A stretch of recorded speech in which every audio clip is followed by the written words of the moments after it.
Welcome back. In this video we're going to talk about doing graphs. And what graphs are, in the last sort of video we looked about with statistics and data how we could use the mean, median, mode to sort of give a picture of what was going on, give you sort of an idea of the average person or sort of what people said. Now, what a graph does, and what a graph is a visual representation of something. So we want a visual representation. And here, on the left here, we've got a bunch of what students said their favourite subject was at school. And what we want is we want to get a visual representation of this. And the best way to do that is by drawing a graph. You have a number of options. You can draw bar graphs or column graphs. They're sort of the same thing, just go in different directions. You can do dot plots, stem and leaf plots, pie charts. There's many different ways you can do it. No matter how you do it, just remember to label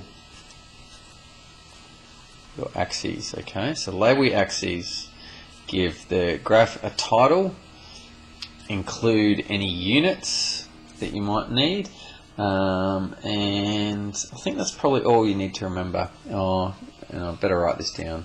Use a ruler. Keep it nice and straight and accurate. I'm going to write down accurate as well. Be accurate with your numbers, okay? It needs to be an accurate representation of the data. Now, I'm not going to do it with a ruler. I'm on my computer, so I can't, but you will, okay?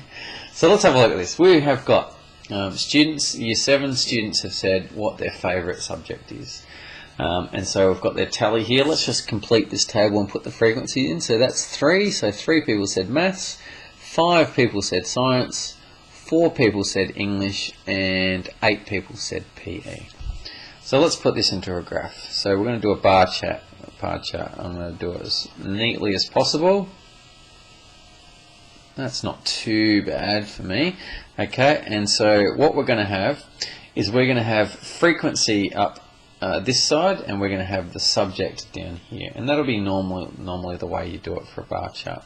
So I'm just going to put little markers here, and if you were doing it with your pen and pencil on a page, you would put these markers an equal distance apart. Okay, so like every centimetre or every 2 centimetres, so they need to be even. Okay.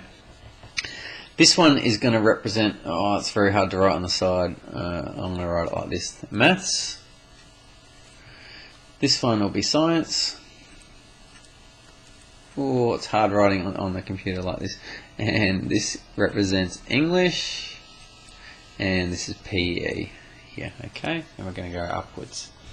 So here, have a look at your data values. My smallest value is 3, my biggest value is 8. So I just need to make sure that this graph can handle the 8. So let's maybe make it go all the way up to 10. 10 will be our biggest, okay? And so then, if you're doing this pen and paper, you would get a ruler out and you'd maybe go 10 centimetres and have 10 up there. And then halfway will be 5, and then you'll have 6, 7, 8. Oh, I didn't do it very well. Good job there.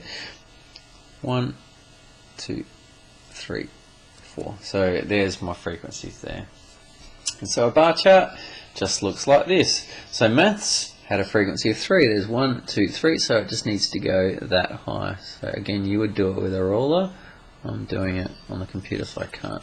So maths would be there, and it's represented by 3 there. That's the third notch there. Science had 5, so it's comes up 5. Now you could, I'm doing these all in blue, you could do yours in different colours to represent different subjects. That is all fine. English is 4, so it goes up to 4. And PE, which is the most popular, is 8. So that goes all the way up to 8. Like that. And look at that. It's a nice graph, and it shows you what's going on. It's quick. People can look at this graph and quickly see what's going on. They can quickly see, wow, the most people liked PE, then it was science, and English maths were about the same. So it's just a quick way to be able to see what's happening. Now, it's not a complete graph yet. We need to do a few things. We've labelled this side. We haven't labelled down here.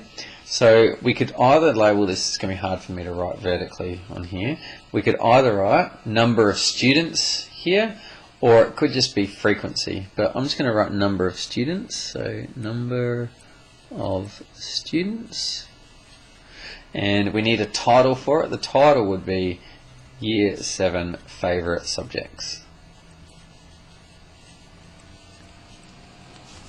And there's my bar chart.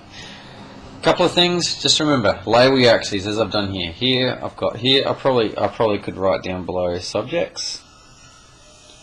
And don't worry about that noise in the background, that's our oven doing something weird. I've got a title. There's no actual units here because that's just number of students, but if it was like, I don't know, students' heights or something like that, you'd have to put it in centimetres or something like that.